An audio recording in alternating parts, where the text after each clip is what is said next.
este conocimiento filosófico que él ha adquirido pues a través de años y años de estudio. Ya nos platicaba hace un programa o dos que está por terminar el doctorado en filosofía, lo cual me da muchísimo gusto y vamos a tener que festejar en el momento en que nos diga ya terminé. El día de hoy vamos a platicar de la felicidad, la alegría y la tranquilidad del alma. Así es que no se pueden ir. Iniciamos Coach Online. Amplía tu visión, expande tus horizontes y logra todos tus objetivos con tu Coach Online. La asesoría y la motivación de Aldo Prieto. Iniciamos.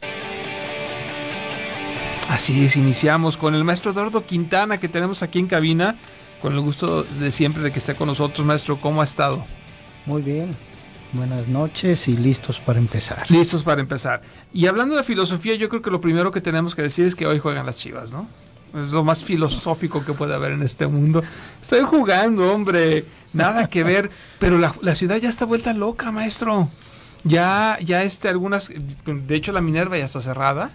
El tránsito hacia acá el Vallarta y Periférico totalmente también vuelto loco. Mucha gente va a salir a tomarse algo y a ver el partido de fútbol, y la verdad es que deseamos que las Chivas ganen y se queden con este campeonato. Hay que decirlo, no soy muy aficionado al fútbol en sí, pero pues la verdad es que sí quiero que ganen las Chivas. No sé usted, maestro. Bueno, yo recomendaría celebrar, pero con tranquilidad de ánimo. Con tranquilidad, exactamente, que tiene mucho que ver con lo que vamos a platicar el día de hoy, que es felicidad, alegría y tranquilidad del alma, que no es euforia, son pasiones desbordadas, es felicidad, alegría y tranquilidad del alma. Pues entrando en tema, maestro, ¿a qué se refiere cuando nos plantea este título del programa del día de hoy? Bueno, si hacemos memoria del programa anterior, empezamos a hablar, hicimos referencia al Día Internacional de la Felicidad. Cierto. Y lo pusimos a el problema de la misantropía, sí, o el desprecio, sí, del hombre por el hombre. Ajá. Ya que en la propuesta de la ONU es que pensemos en términos colectivos, de cambiar un poquito el paradigma que tenemos de la sociedad y de cómo nos pensamos, siempre a partir de cuestiones económicas o políticas. Claro. Y que demos pie a sentirnos más tranquilos, a que nos relajemos y que incluyamos la noción de felicidad, que por lo general estaba vinculada a cuestiones subjetivas, igual que cierto, el amor y otros atributos. Hasta hace poco se están retomando, porque decían, no, eso es parte de la subjetividad humana, y ahora se están volviendo como elementos fundamentales para trabajar en términos de colectividad. Claro, que de hecho existe ya un índice de felicidad en los países, que bueno, tiene una serie de factores o algoritmos complejos para determinar que un país, que los habitantes de un país sean felices o no, que no tiene que ver con su percepción de la felicidad. Correcto, y eso es lo que vamos a tratar de mencionar, pero para ir entrando en ese terreno, pues recordamos lo que la ONU sugería como pretexto de celebrar el Día Internacional de la Felicidad, que dice que básicamente que hay que tomar en cuenta a la felicidad para elaborar nuevas políticas públicas, reorientar las políticas públicas, que usualmente en todos los países omiten ello, por lo que general están pensando en cobrar más impuestos, en subir el problema, subirse los sueldos ciertos diputados, obtener ciertas canonjías, y en cambio dar que el salario mínimo no suba mucho porque causa inflación y esas cosas. Entonces, la ONU lo que pide es que reorientemos las políticas públicas, las decisiones gubernamentales e incluso las decisiones económicas en el sector empresarial también, hacia pensar en términos de felicidad colectiva. Entonces tenemos que cambiar el paradigma. La ONU creó un proyecto que le llama 2030 de sustentabilidad, donde dice que hay que tratar de desterrar la pobreza, hay que desterrar la desigualdad, hay que darle el lugar que merece a la mujer en el entorno, hay hay que buscar que desaparezca la violencia, que el Estado se empiece a preocupar más por las personas, que a la hora de elaborar presupuestos y cuando se va a destinar recursos, por ejemplo, en este caso, Secretaría de Economía, Secretaría de Salud y Educación, que se piense en términos de felicidad. Y mencionábamos en el programa anterior que aparte de ello hay que tomar en cuenta algo que nadie hace caso de la ONU, ahora que viene el día, el Día del Niño, que las políticas públicas, así como se sugiere que se orienten ahora en torno a la felicidad, también mencionábamos en esa ocasión que las políticas públicas se dice que deben de orientarse y deben de priorizar el desarrollo y protección de los niños. Y si nos vamos al caso mexicano, mejor no hablamos porque nos regañan, aparte ya lo conocen. No hay una política de protección al niño. Y cuando y si le quitamos recursos a la educación, si le quitamos recursos a la salud, ¿qué sucede? Para pagar la deuda eterna, para pagar los sueldos de ciertos individuos, de cierta burocracia, pues estamos incumpliendo con esa medida. Por supuesto. Entonces estamos generando más que felicidad, molestia. Y recuerdo a cierto presidente que tenemos en torno que está muy molesto porque dice, es que no entiendo por qué la gente está molesta conmigo. Es que están molestos y dice, es un problema de percepción. Y entonces él quisiera ser aceptado y que las encuestas lo aceptaran y que lo que está haciendo es correcto. Que sus reformas estructurales, dice, son correctas, pero a la gente la molesta. No, y aparte está jugando con las palabras, porque la felicidad en gran medida tiene un gran enfoque de percepción, pero existen manera de medir de una manera muy, muy objetiva el que un pueblo sea feliz por todos estos factores de los cuales dispone. Claro, ahora, y yo recuerdo que no recuerdo si fue el programa anterior o uno antes, que dije que cuando subió el gas, yo estaba en Puebla de trabajo, y la gente estaba muy molesta, y mucha gente que compraba cilindros de 30 kilos empezó a comprar de 20 o de 10, y la gente estaba muy, muy molesta. Esa molestia, si agregamos a otros incrementos de gasolina y de otras cosas, pues tiene muy molesta a la gente. Entonces las acciones que ha tomado el gobierno son desagradables. Nos vamos a Grecia, es lo mismo, por privilegiar el capital económico hay que sacrificar la estructura y el beneficio social. Y entonces, ¿qué pasó? Que toda la carga económica se fue al sistema de pensiones, a crear desempleo y una gran deuda en Grecia, y hay problemas. Se quisieron modificar las pensiones recientemente en Nicaragua y ahí hubo problemas y ya ya se tumbó la medida, pero también ahorita hay molestias con respecto al sistema de pensiones para presionar más a la gente, y el gobierno, como siempre, no hacer nada en Chile, y ahorita hay manifestaciones y también reacciones muy violentas. Hace un año en Francia hubo unas manifestaciones básicamente por lo mismo. Entonces, pareciera que aunque todos firman el acuerdo de la ONU, pareciera que siempre se sigue privilegiando más esto de los intereses económicos, sacrificando a su población, lo cual contraviene porque ellos mismos firman estos acuerdos. Y el acuerdo de la ONU es que hay que priorizar la noción de felicidad. Entonces parece que hay contradicción entre lo que firman o ni se fijan lo que firman en los acuerdos internacionales y cómo lo aplican en distintos países. No, es que para la foto es fabuloso firmar ese tipo de acuerdos. Pero para la foto, ya después cuando llega la hora de la verdad, digo, y fíjense, yo normalmente cuando tenemos que ser honestos, sí existe un liderazgo de Estados Unidos a nivel mundial en en el mundo libre, vamos a decirlo así, como se decía hace años, de Estados Unidos. Cuando en Estados Unidos se empieza a ver este tipo de manifestaciones donde el gobierno básicamente acata las órdenes de la gente que tiene los centavos, ¿sí? Nos vamos a la pausa, no puedo corriendo. Si quieres consultar a Aldo Prieto, coach de vida y empresarial, comunícate al 3647-0903 y síguelo en Facebook como Reingeniería Neural.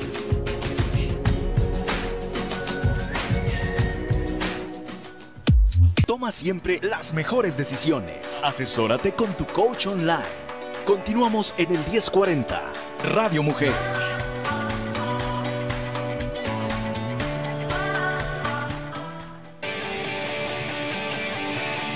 Perdonas un momento, me comí la pausa, Giovanni, ¿cómo ves? Pero bueno, hay que llevar el ritmo y hay que estar checándolo continuamente.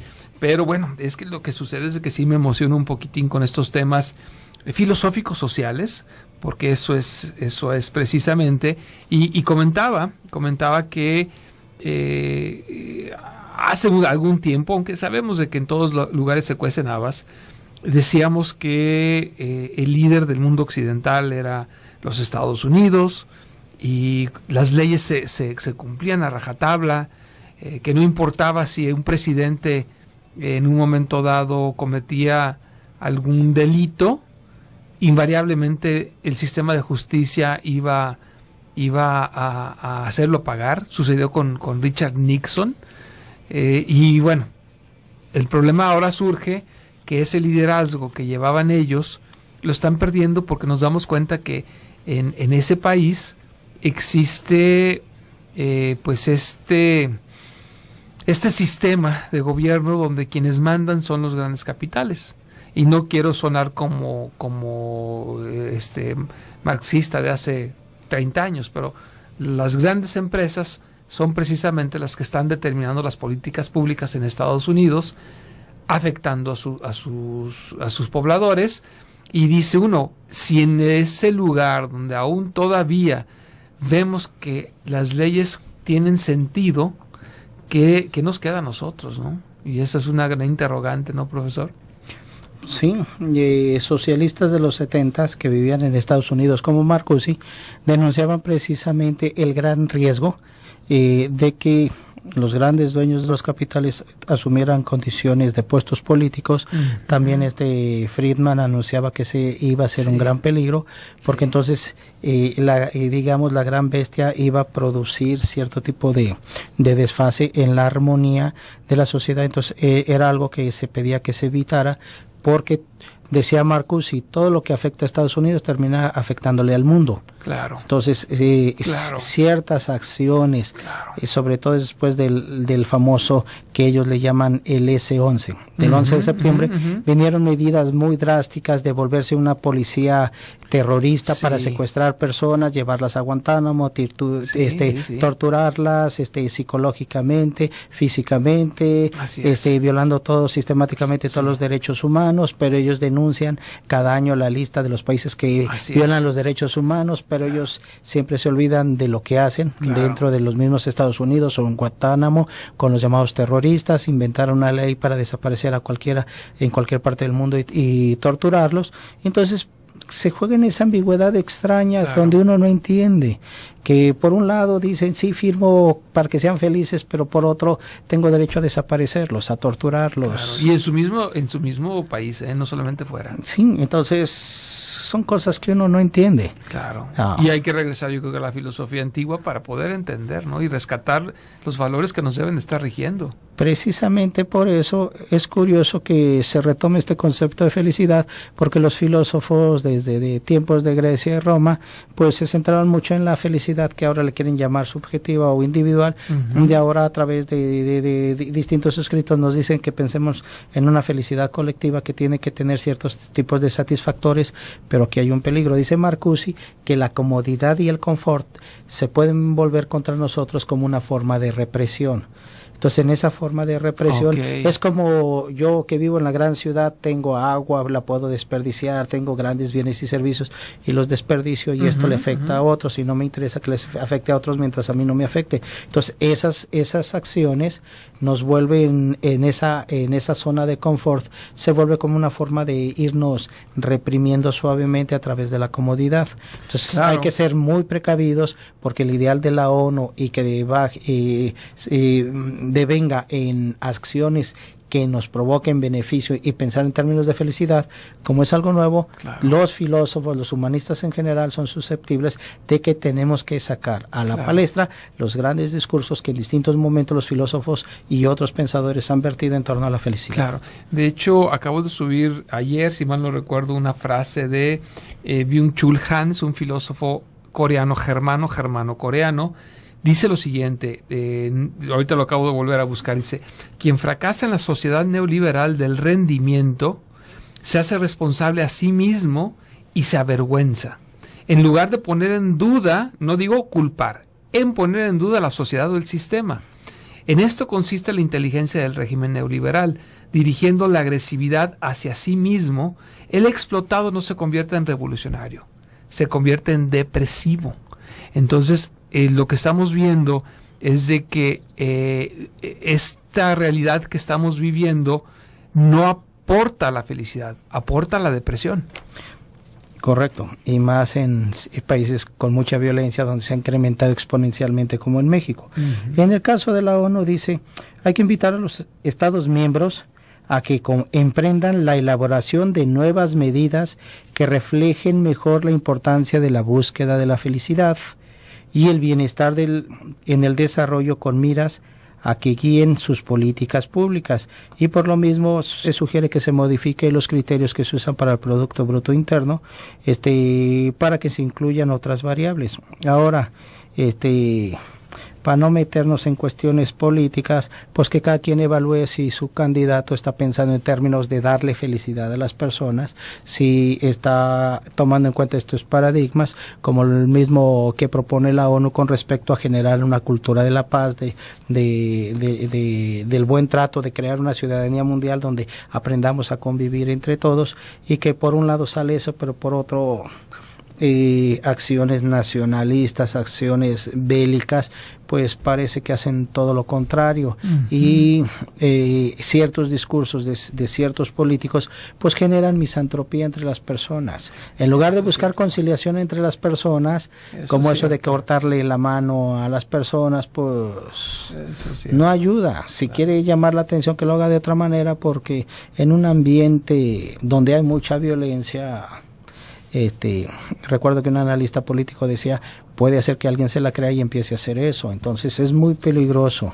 Claro. Contra todo eso, pues entonces nos vamos otra vez a la antigüedad, nos vamos a Séneca.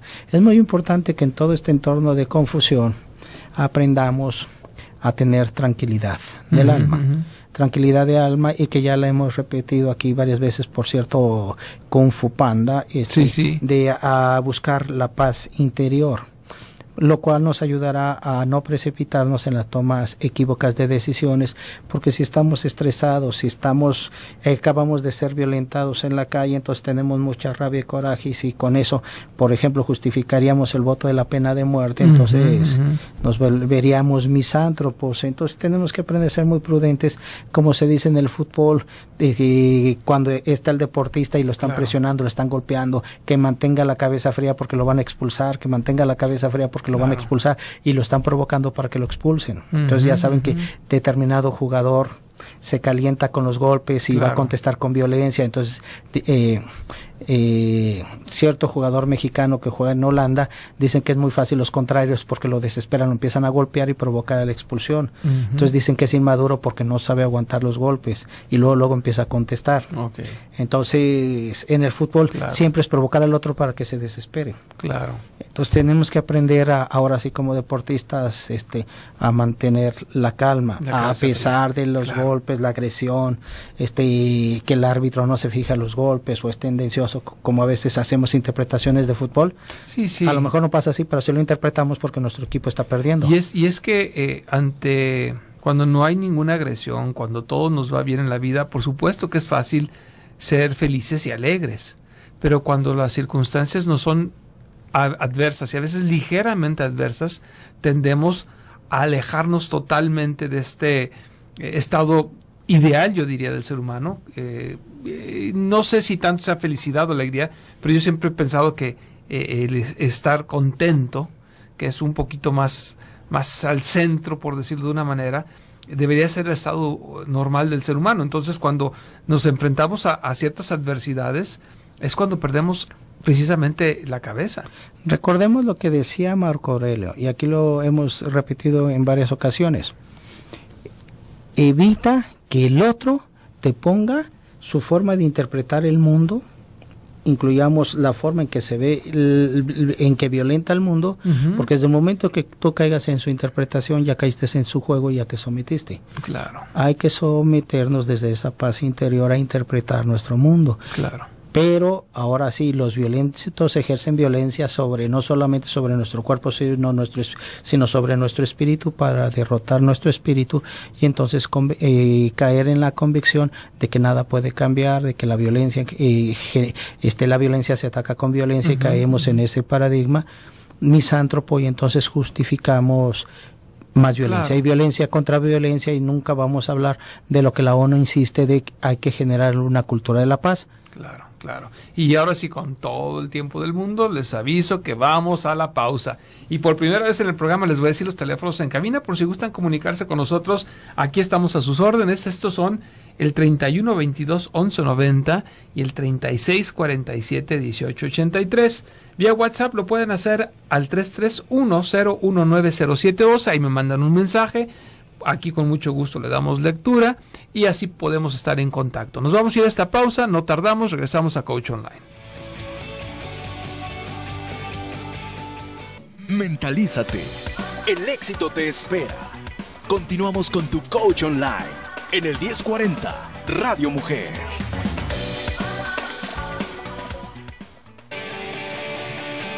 Ya estamos de vuelta aquí en su programa Coach Online. El día de hoy platicando con el maestro Eduardo Quintana sobre este tema de la felicidad, la alegría y la tranquilidad del alma, pero nos está dando un enfoque pues muy social, desde la perspectiva y desde la convocatoria que le hace la Organización de las Naciones Unidas, en el ánimo de que no solamente como individuos busquemos la felicidad, sino que debe de ser una búsqueda sistémica de la sociedad.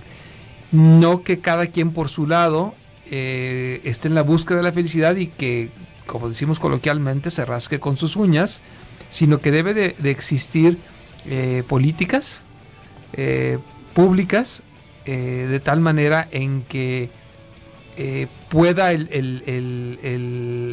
cúmulo de la sociedad, el conjunto de la sociedad, ir en pos y en aras de la felicidad. Y esto tengo que también hacer la aclaración, no tiene que ver, y lo podemos relacionar por supuesto con nuestro momento actual, pero no solamente tiene que ver con el momento actual, es una búsqueda continua que tenemos que estar haciendo los seres humanos. Y quizá no solamente ¿cómo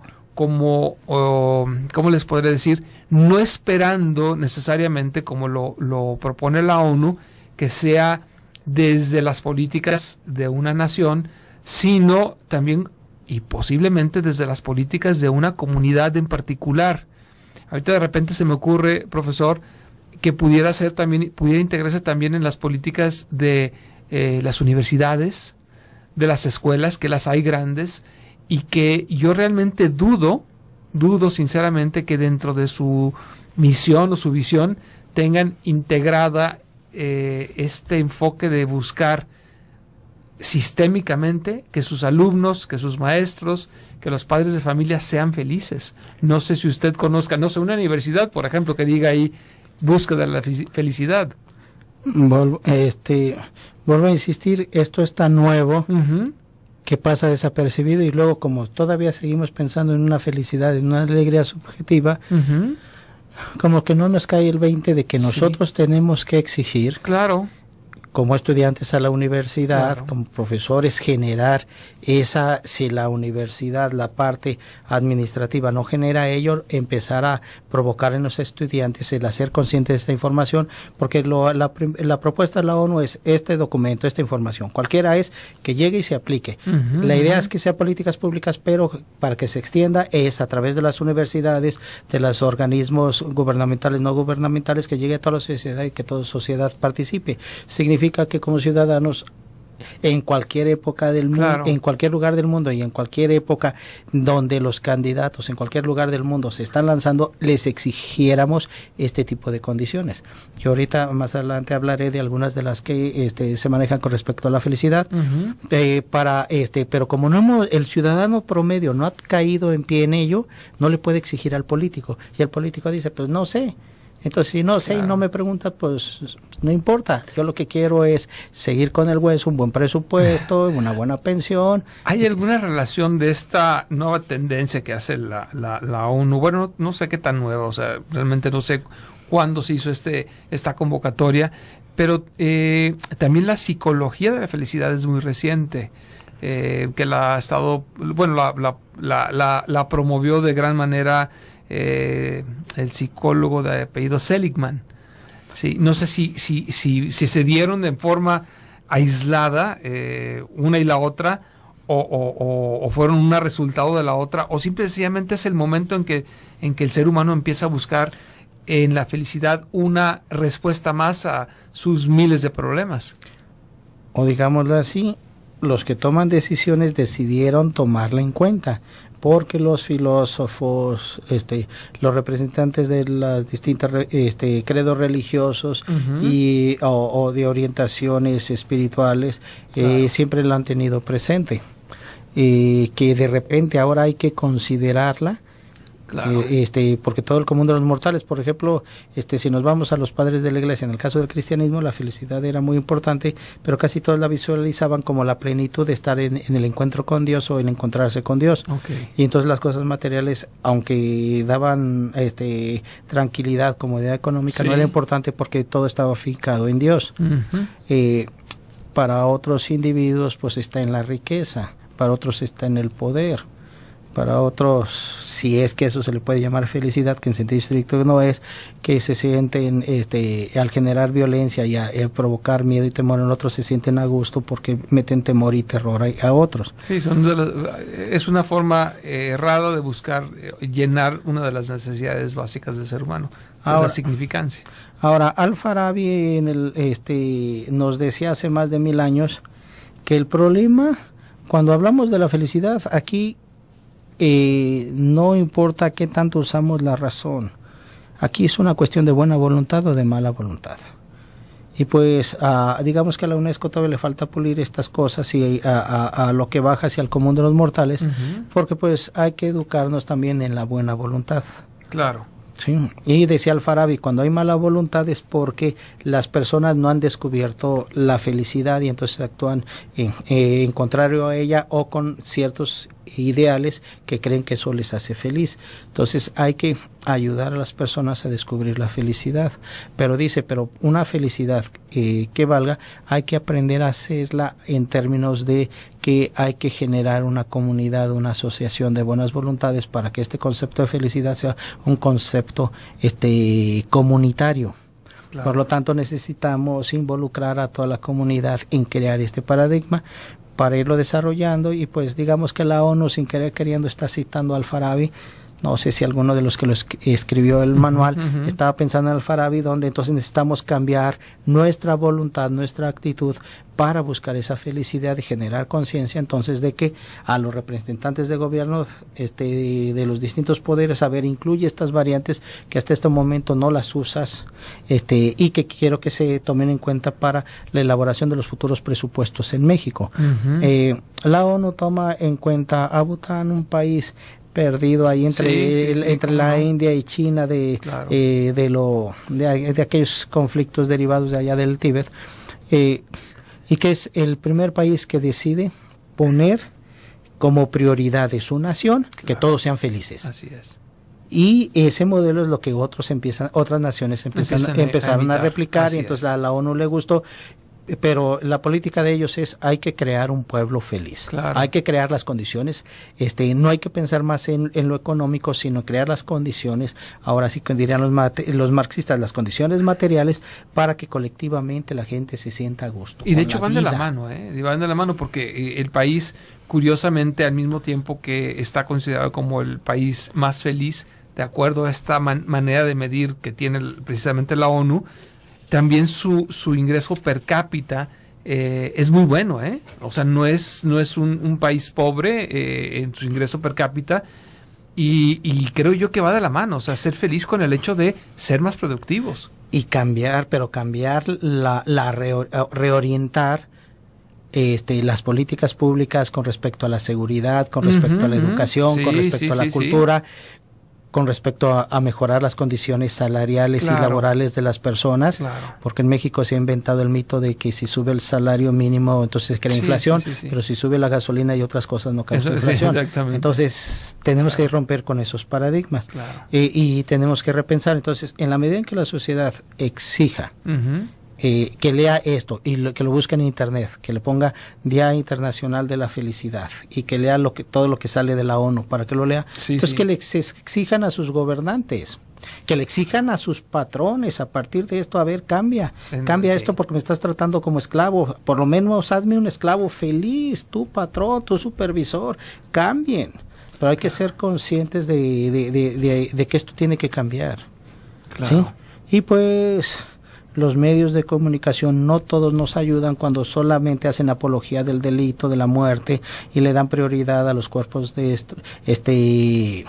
destrozados y a grandes masacres, pero no hablan de las partes bonitas de la vida, ni de decir, hacen debates sobre muerte, violencia, justificar que el ejército salga y haga muchas cosas, pero no se habla de, a ver, ¿cómo le vamos a hacer para que la gente que no se siente a gusto en mi país cambie? Entonces, yo como Estado, ¿cómo le voy a hacer?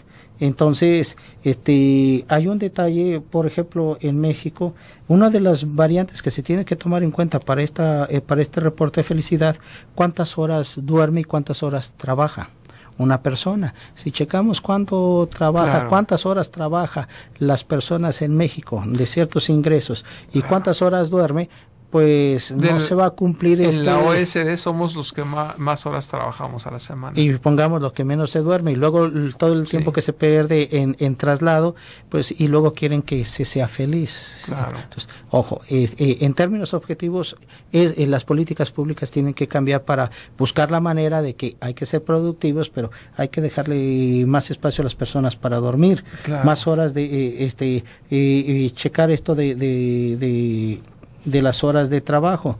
Ahora, también se menciona de que nosotros también tenemos mucho que decir en las horas que trabajamos. Claro. Porque en ocasión, insisto, como leí esta frase de Byung-Chul Han, nosotros somos los que nos autoimponemos a veces ese horario. Digo, yo me declaro culpable, de que sí traigo, o sea, a lo mejor soy trabajalcohólico, como dicen por ahí, workaholic, pero sí me autoimpongo ciertos horarios muy pesados en el ánimo de buscar una felicidad que no la voy a encontrar ahí. La voy a encontrar más bien en reducir esa carga horaria. Ahora, de lo que tenemos que generar conciencia para presionar a los que toman las decisiones, entiendo el bienestar psicológico, se habla de que las personas estén satisfechas con lo que hacen, cómo viven, pero también hay una parte que trata de espiritualidad, allende el credo religioso, que la persona se sienta a gusto con sí mismo. Claro. Y pues, aquí insistimos en la importancia de la tranquilidad del alma. Como decía Séneca, tenemos... ¿Sí, ¿lo decimos regresando? Porque ya nos viene encima la pausa. No, es que está interesante el programa. Nos vamos a ir a la pausa y regresamos volando aquí a Coach Online, por supuesto en Radio Mujer. Si quieres consultar a Aldo Prieto, coach de vida y empresarial, comunícate al 3647-0903 y síguelo en Facebook como Reingeniería Neural.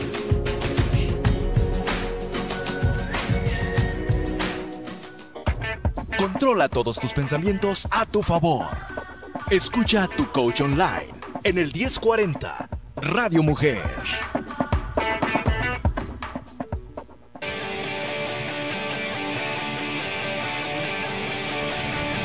Ya estamos de vuelta aquí en su programa Coach Online. Es el último segmento. El tema ha sido realmente interesante y aún no se ha agotado.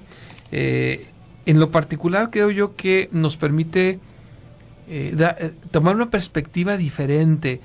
En las sesiones de coaching, maestro, es muy común que la gente me busque precisamente porque no encuentra un sentido a la vida, y de eso normalmente lo traducimos en que no son felices con su vida. Y es parte de la búsqueda que hacemos, tiene mucho que ver con el coaching de vida. Hay coaching empresarial, bueno, en fin, hay una serie de áreas donde se aplica, pero este coaching de vida mucha gente no encuentra significancia o sentido. Esto que nos comparte en un momento dado puede servir como punta de lanza para no solamente buscar esta felicidad de forma individual, sino quizá, que es nuestro ámbito más inmediato, empezar a hacer la búsqueda en los círculos sociales más inmediatos. O sea, primero puede ser la familia. Y esto es algo muy interesante. Los padres de familia tienen claro que una de sus funciones es buscar la felicidad de sus hijos, más no malcriarlos, que son cosas muy diferentes. Los padres lo tenemos conscientes, Luego el siguiente círculo, o sea, la familia ampliada. Creo yo que podemos ser muchísimos si tomamos en cuenta que desde la parte de abajo, que somos nosotros, del individuo, a la parte de arriba, que son organizaciones como la ONU, para empezar a hacer una especie de sinergia y llegar a la búsqueda precisamente de la felicidad, que no es algo fácil, no es algo vamos a buscar la felicidad y ya soy feliz. No es fácil, pero si no lo buscamos, es imposible. Correcto. Y todo esto me lleva, todo lo que comentas, me lleva a dos cuestiones muy, muy importantes vinculando con la ONU. La ONU promociona a la par de esto lo que se llama el concepto de ciudadanía mundial, y lo que se busca es que, sobre todo en la educación básica, se vaya creando ese concepto.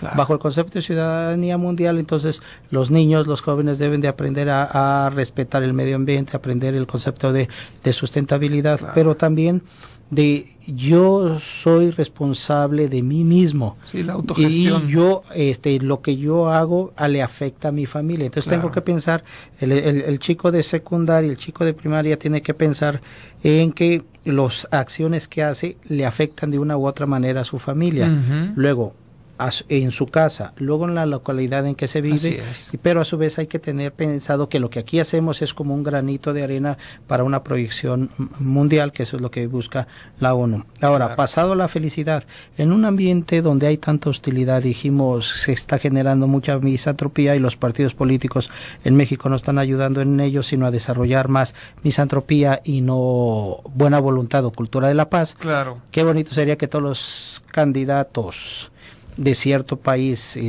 pues estuviera hablando de cultura de la paz, que estuviera hablando de estos elementos de generar elementos que van a aportar para la búsqueda de la felicidad colectiva. Una pregunta, ¿estamos en México listos para verlo desde un nivel sistémico? Porque creo, o sea, ahorita de repente me pongo a pensar y eché a volar la imaginación, dije, tal candidato que empiezan a hablar de la felicidad, ¿los van a chotear? Sí, porque pues de entrada pues van a recibir ahí de sus asesores un refrito y no lo van a entender.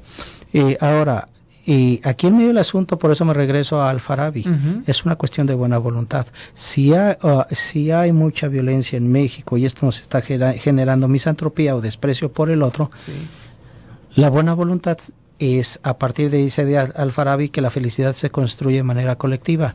Tenemos que empezar a cambiar nuestra perspectiva de la violencia para generar una cultura de la confianza en el otro y empezar a hacer un trabajo de buena voluntad para que esto vaya sembrando semillas. Dice Al-Farabi, si queremos tener una nación virtuosa, tenemos que tener ciudades virtuosas. Si queremos tener ciudades virtuosas y un concepto de una nación feliz o ciudades felices, tenemos que bajar a casa por casa, generar esa asociación de esa búsqueda de felicidad orientada a partir de la buena voluntad.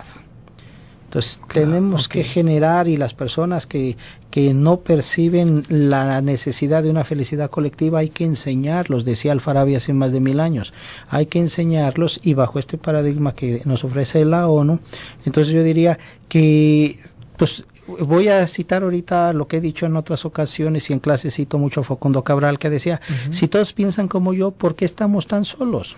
Si todo el mundo quiere ser feliz, si todo el mundo está en contra de la violencia, entonces siguiendo la propuesta de la ONU, entonces sería que fuéramos integrándonos en confiar en el otro y ir generando un concepto de felicidad colectiva desde los sujetos para poder exigir a las instituciones, sobre todo gubernamentales, a los representantes de los grandes poderes económicos, cambia las reglas del juego porque estás contraviniendo. Si ya no nos van a hacer caso de decirle, pues la ONU dice esto y esto y no me estás pelando, me estás tratando como esclavo, ya por lo menos dame felicidad. O sea, si no me vas a dar más sueldo, por lo menos haz que sea más agradable mi estancia aquí en el trabajo. Y hay formas, que es una tendencia en muchos países donde no es un incremento salarial el que está generando la felicidad, sino que son las prestaciones que generan la felicidad. Por ejemplo, hoy en día con la computadora, mucha gente prefiere trabajar desde casa. Y hay muchas empresas que lo están permitiendo y hasta lo están promoviendo. Y dicen, no, bueno, ok, no estoy ganando más dinero, pero estoy trabajando desde mi casa y eso me hace feliz. Rindo más y puedo hacer otras cosas, ¿no? Entonces yo creo que sí es totalmente válido y lo estamos viendo en los ejemplos, hacer esta búsqueda, pero yo sigo un poquito preocupado en ese sentido, de que de repente más de alguno va a burlarse de una propuesta de este tipo porque quizá no estamos listos. Lo que pasa es que como es nuevo, sí, siempre que es nuevo, siempre va a provocar eso, pero diría, si me voy a la antigüedad, me voy a Séneca, pues diría, pues no le hace que se burlen, pero háganlo. Ah, no, eso me queda claro, ¿no? Eso me queda clarísimo. Ahora, lo que pasa es que suena extraño, porque hace poco se descalificaba igual que el amor, que no se veía como el desamor como una enfermedad mental, y ahora se incluye, y pues de repente eso, que la felicidad fue sancionada, que en la ilustración, el ideal de la sociedad, el ideal de los ilustrados en el siglo XVIII era generar una sociedad feliz. Al paso del tiempo eso se fue quitando.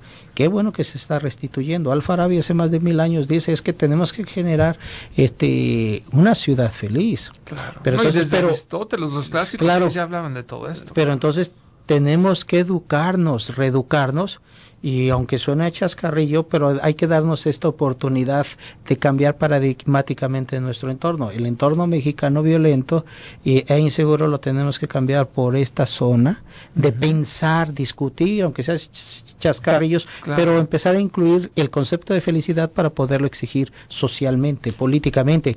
Claro. Inclúyeme. Entonces, incluye factores que hasta este momento yo no los considero importantes, que el gobierno me los diera o no los exigía esos espacios, y ahora los tengo que exigir, porque es parte de esta felicidad colectiva que queremos construir. Y yo creo que la primera tarea es, y a lo mejor quizás sea para otro programa, definir lo que vamos a entender como felicidad, porque, insisto, Aristóteles hablaba de una felicidad, pero él decía de una felicidad alejada de la corriente hedonista, porque los hedonistas decían yo soy muy feliz, pero era un revelando relajo, ¿no? Entonces Aristóteles decía, no, esa no es la felicidad a la que estamos refiriendo. Claro, y eso es lo que en la ONU dicen, que hay que distinguir la felicidad subjetiva, claro, de la felicidad objetiva, y la objetiva es en términos de generar ciertos bienestares y satisfactores sociales que generen bienestar en las personas. Y en la sesión pasada decíamos que hay que generar seguridad en las personas, sí, en las colonias, en los barrios, pero generar seguridad no significa generar más violencia contra violencia. Claro. No, y aparte, o sea, no solamente es eso, es seguridad en el futuro, es confianza en el futuro. Yo creo que hasta donde recuerdo es uno de los factores más importantes para determinar que una persona es feliz o no. O sea, saber que el día de mañana los satisfactores ahí van a estar. Claro, ahora, eso es en las formas individuales. En el caso de Al-Farabi, que es más hacia el modo de la ONU, hay que construir la felicidad, no la individual, sino la colectiva. Para Al-Farabi es posible tener ciudades virtuosas, naciones virtuosas, y se fundamentan en la felicidad, y esto hay que educar en la buena voluntad de las personas para que colectivamente la construyamos. O sea, básicamente es buena voluntad. Sí. Y los que están, es que es un trabajo comunitario, es un trabajo donde tú, yo, nosotros, vosotros y ellos, sí, conjugando, tenemos que generar esta visión y volverla a tomar, este modelo de que es la propuesta de la ONU, para que la empecemos a desarrollar en nuestros entornos, para generar, por un lado, que disminuya la violencia, el otro, sentirnos más seguros. Claro. Ahora sí, como en la propuesta que se hizo en Bután, que todos sean felices. Qué bonito que en los debates dijeran, vamos a buscar, vamos a generar políticas públicas para que todos sean felices. Claro, claro. Yo creo que hay una beta ahí que definitivamente se tendría que estudiar y analizar, desde la perspectiva, por supuesto, psicológica, de lo que nos hace realmente felices. Y que creo yo, con todo respeto, que la buena voluntad se quedaría corto, porque en muchas ocasiones dicen de buenas intenciones está tapizado el camino al infierno, ¿no? El tiempo se nos viene encima, profesor, son las 8:59. Muchísimas gracias por haber estado con nosotros. El tema muy interesante. Recibimos bastantes mensajes vía WhatsApp. Disculpen que no haya alcanzado a darle salida, puesto que el tema, pues de hecho, creo que hasta nos quedamos un poquitín cortos. El maestro trae preparado muchísimo más. Posiblemente vamos a ver si vale la pena darle una segunda o una tercera parte, porque esto ya había iniciado desde el mes anterior. No me queda sino agradecer el favor de su atención, por supuesto Giovanni que estuvo ahí en los controles, a Rosy que estuvo en producción, a ustedes nuevamente muchísimas gracias por haber estado con nosotros. Tenemos una cita el día de mañana a las 8 de la noche aquí, Coach Online en Radio Mujer. Chao.